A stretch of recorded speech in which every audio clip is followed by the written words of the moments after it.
just like instructing things I have become, I enjoy it. I love teaching. Love impacting people, even if it has to be through others. All right, so being contagious, being positive, getting a team all headed in the same direction. Okay? Shared vision and purpose. I want to talk about vision and purpose. And the idea being that you got to have your whole group headed in the same direction. The more people you got rowing that boat in the same direction, the easier it's going to be to get there. So you got to bring those goals to life with purpose. So I wanted to read you something here. So the fire service training, OSU Fire Service Training, if you just go to their website, they got a mission and a purpose right there. All right? The mission. OSU Fire Service Training provides training and educational services that enable Oklahoma emergency responders to safely meet recognized standards of professional competence. Okay? That's their mission, to provide training. Right? But that mission, whatever your mission is in your group, whatever you're trying to accomplish, for fire service training is to provide this training to you guys. For you, and then you're a part of that, to provide training to the people in your station, right? And the people across the state. But that doesn't have any power to it unless there's a purpose behind it. And so they have the purpose listed right there too. So their mission is to provide the training. The purpose, to prepare Oklahoma's firefighters and other emergency responders to successfully meet the challenges they may be called to face in the performance of their duties. That's why. Right? The mission is to provide the training, but the reason is so that when your firefighters go out there, that they're better at what they're doing. That they're better, that they know how to handle this situation. That they saved that life that might not have happened, might not have been saved. So, it's important to know in your team what your mission is. What are we trying to accomplish? But then maybe more importantly, why? Because that makes it greater than yourself. That makes it be about others. There's more power in that. You guys live in this world. You better know your purpose. To be able to, here's some things I wrote down, to be able to bear the responsibility so that, when something goes wrong, that you feel responsible for that because you had a whole reason, you had a purpose, you had a reason you were doing it in the first place. So you want to be accountable and responsible if something goes wrong. To overcome the fear of making a mistake. Sometimes that holds us back big time, right? But we got to know why we're doing it. And then we're okay to take a risk, especially if we've thought through, what might take place because of that risk. To stay diligent, to become an expert. Even in my, I've gone back to John's talk yesterday on the vehicle. What do you call it? Is it vehicle extract? Is that how you guys say that? Extrication, vehicle extrication. To become an expert in that takes a lot. I sat there for an hour yesterday, or 45 however many minutes he talked yesterday, where he was just going over I can't imagine how many hours would it take to become an expert at all the things that might happen when you are walking up to that vehicle. And like I've said, that's just one of the many things you guys have to deal with, right? To become an expert in those, you better have a purpose that is driving you to want to be that expert. To live with the daily reminder of life being so fragile. I would say this, and I'm just assuming, I haven't ever spent a lot of time around firefighters, but my perception from the outside, I have two firefighters that in the last, I've known several firefighters, lots of firefighters over my life, but two that I've known pretty well over the last 5 to 10 years of my life. One of them is my wife's cousin. My wife has a real smart family. She doesn't have any brothers or sisters, and she has 2 cousins. That's it. And so they're like brothers and sisters. And he's a firefighter up in Steamboat, Colorado. Has been up there for a lot of years now, 20-some years. And from the time he was, in high school, he got his EMT and started that process and became an EMT and became a firefighter.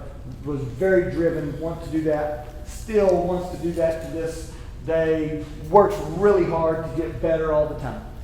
Driven, has a purpose, wants to be a good firefighter that's impacting saving lives. The other firefighter I know is a coaching acquaintance of mine because I coached his son the last few years. And they actually came to Canadian to play. And so it's just been, he actually is a firefighter about almost 2 hours from where we live, from our town. But they moved to there so his son could go to school there. And then he goes back to work there. And so I have very little interaction with him. But my perception from the outside was that, one of the things that might be an advantage to firefighters is that you got time off in between your shifts, right? You work this shift where you've got to be dedicated for this big time block, but then you get a time block too where you're off, which is a lot different than other jobs, right? That's one of the positives. Is that true? Is that something that, yeah, absolutely, right? And so I would also, I think if I were a victim who a fire truck is pulling up, man, I would want that firefighter to be one who is driven to be excellent, enjoys the positive of this job, but isn't one that is a firefighter only because he can do that on this day and go do his other thing that he likes to do on this other day, right? And we got different purposes in our lives, but as far as somebody who's going to work their very best to be an expert at their job, you would think it would be the one who is all in trying to do that, not just doing it because of the schedule. Does that seem logical? Right? And so I would just say, what is your purpose? Why are you doing what you're doing? And that's not to say that might not be why you got in the first place, but then you figure it out and you learn the culture of everything and all of this. Yeah, I imagine it would be life-changing. Where all of a sudden you realize, man, this is, I was listening to Luke, our filmer back there, just saying he's making these videos, right, for the fire service training. And this was doing it professionally, right, making these videos and doing it as a contract service. And then one day somebody said, have you ever thought that video right there probably going to save somebody's life? Might save somebody's life. Firefighters going to learn something on there. Might save lives. All of a sudden, there's a different purpose. All of a sudden, that becomes a whole different thing. It's not just videoing this for these people. There's a purpose behind it. So vision and purpose. Why are you a firefighter? Why do you want to instruct firefighters? Think about those things. And if it is an honorable reason, then go be the very best you can be. I'm sure you guys, to teach that 45-minute course has taken hours and hours and hours and hours and hours and hours that you've spent to be able to do that. And I would just say anything you're going to be great at. Like we were talking, just those skills right there. If you're going to be great at it, you're going to have to be practicing it. You're going to be practicing it. You're going to have to be practicing it. You're going to have to be going over it. You're going to have to be going over it. And that's how you become great. I will say, sometimes I'm jealous of the firefighter schedule. It seems pretty good from the outside sometimes. You look, I might should. Now, that's not to say I don't want to have to be there and do all the other stuff you guys do, right? That's the other part. Okay. Replace have to with get to. Replace have to with get to. This is a great way to go after your life. Things get frustrating, right? Life gets frustrating. Relationships get frustrating. Jobs get frustrating. Your family gets frustrating. You can get frustrated with your kids. You can get frustrated with your spouse. You can get frustrated with just life in general. Life gets frustrating. If we're not careful, the lens we look through. Talked about that earlier. We get to choose how we look at life, right? So you get the opportunity to live this life. You get to work with a team that is making a difference. You get to learn and grow every day. You get to wake up and do it again, while so many others die early. You guys see that happen all the time. I can't even. I was trying to listen last night as I was sitting around the table with Dean and John and Patty and John, and they were just talking about some of those stories, and I couldn't even be kept. I felt overwhelmed for sure about what it would. I was trying to put myself in their shoes as they were describing these stories. And I really don't have a frame of reference for it. I know you guys do. You know what it feels like to walk up and be a part of those things and see life be ended and be a young person and things that are extremely hard to deal with, and understand what it means to say, I need to not take for granted what I have, because it can be taken away in an instant. You guys see that in your face a lot. I mean, right in front of your face. In my line of work, I don't see that often. But when I do, I'm reminded of that. We get to live this life. It is not very long. No matter how long we live, it isn't very long. Although I'll also say, I was saying this morning, when I was farming and ranching, so 2 stories on that. I got out of coaching. I didn't tell you this part of my coaching story. I got out of coaching for a few years when my dad died. I'd already made that decision. And then I told him, I really feel like as I look back on my life, God really led me that way. Because it wasn't long when I got back into coaching, but it just kind of took me out of the field house, if you will, out of the fire station for a while, and put me out in a whole different environment. Maybe while I kind of sorted out my feelings and everything, and didn't walk into that field house every day and kind of be, hit in the face with that. But I was farming a ranch with my father-in-law. So a couple things. First of all, this was before any GPS or anything like that was an option. So it was a different day. And you had to, when I was sowing that wheat and stuff, and corn was the most obvious. Because that corn, how it comes up. I mean, if you accidentally got that planter somewhere, or you get it out of whack, when it comes up, it ain't hard to tell. And so I would just say, when I'm coaching and teaching, I literally almost every day, I go to bed thinking, I need to hurry up and get to bed so I can get up and get back to it tomorrow. I got to get going. Every day, almost every day. When I was farming, it wasn't quite that way. I enjoyed it, loved it, thought it was going to be great for my family, loved my time out there. But I would just, if you were to drive down the highway, you know how you can look and watch those roads go by sometimes, and sometimes however they line up, you can see right down those roads and stuff. I'd drive by one iPad and go, I was just like, gosh, I got to get better at this somehow. Or I also planted some stuff one time where it wasn't supposed to be, and I really didn't know it until it started. Neither did my father-in-law until it came up, and then it was obvious. That was not good. And also plowed up about a 100-foot section of highway. So when I went out there and worked for him. I was not raised on a farm. Okay, green as could be. Started helping my father-in-law. Did it several times in the summer. Spent several summers helping him. We had a plow, big old plow, one of those plows that folds, 64-foot plow. Okay, so it folds all up, and the hydraulics were bad, leaking. So you have to be careful. When you're roading it down the highway, one of the wings would go down like, you have to bring it back up. You go down, you have to bring it back up. My oldest son now, who's 21, okay, he was about 3 years old at the time. This was getting towards the end of my time out there. Well, so as much farming as I had done in my life, so had he. He knew as much about it as I did. That's serious. He knew as much about it as I did. And so I'm driving down this highway, and that wing starts to go down, and I don't realize it, and until it's almost too late, and then I do, but then I can't figure out which switch to get it back like it's supposed to be. And it goes down into the highway. I mean, it hit that highway like it's hot butter. I mean, that highway didn't have a chance. And I don't know how long a stretch it was, but it was plenty. But my 3-year-old son is the one who got me on the right switch to get that thing turned on. And so, there's probably a lot of switches on a fire truck, right? You better know which one you're switching.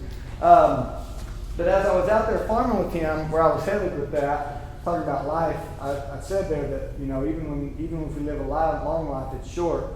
I was mentioning to these guys over here this morning when I was out there farming, there was a gentleman out there that turned 90. He was farming near us, and I'd see him every day at lunch. We all went into this little cafe, ate lunch, and I'd see him every day.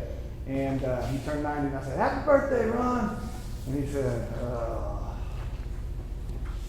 "Son, if you make it to 80, just pray you don't make it to 90. It don't get any better." Okay. But life is short. We get to, right? We get to live this life. We get to interact. Even the things that are difficult, we get to experience them. It keeps things interesting. It wouldn't be any fun if life was all the same, if we were all the same. We get to. Try to put that in your mind. Look at life. Can you put a positive spin on it? We get to do this. All right. So can you put a positive spin on it? No complaining. No complaining.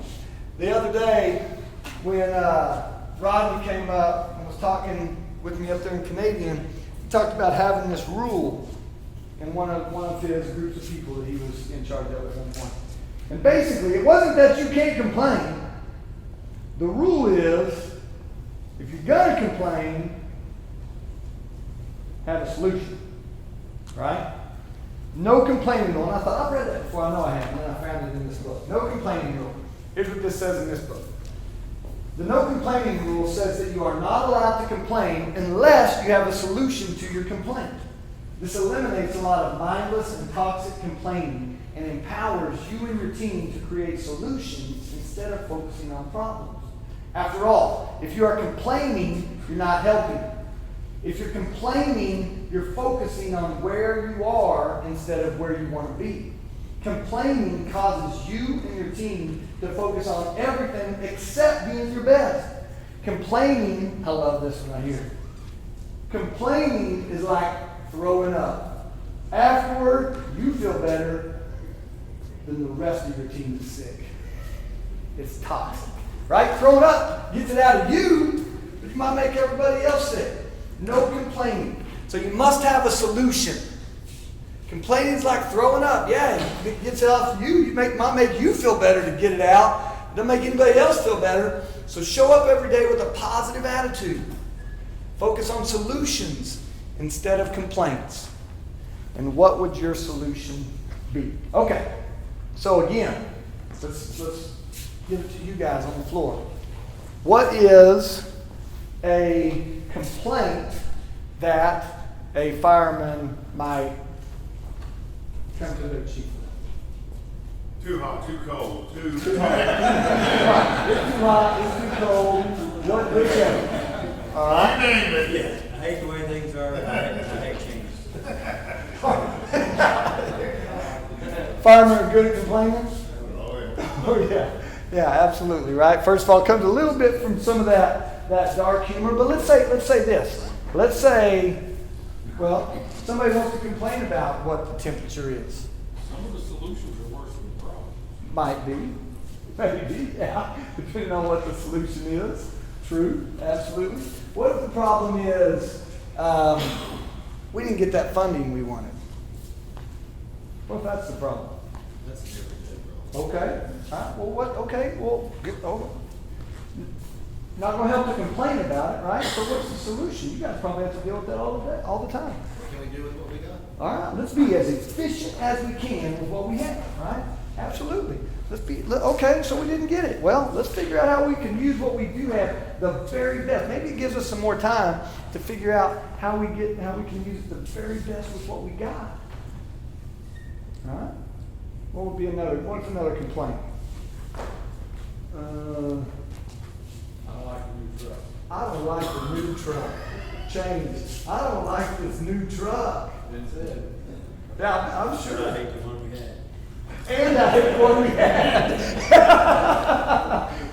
Okay, so somebody wants to complain about, well, what's the solution? Just put yourself in the shoes of the person who's complaining. Instead of going, you've been a chief. Yes? Instead of going to your chief and saying, I don't like this new truck. I don't like this new truck. Other than just being funny and just ribbing him a little bit. I'm not talking about that. All right? I'm talking about actually complaining. You know, what could you do about it? What's the solution? If you apply to be on the apparatus building committee. Okay. Yeah. See if your complaints are legitimate. Check it out. Why don't you learn it? Learn the truck. Why don't you learn the truck? Yeah. Maybe it's your inability to know what's going on with the truck instead of Absolutely, how right. to use it. Get to know better before you can. Yes, add comfort zone for sure, right? None of us want to get change. Right? And a lot of times it's change and learning something new. But absolutely, I would say something like that. Yeah, you better make sure before you're going to complain about it that you know it inside and out. Right?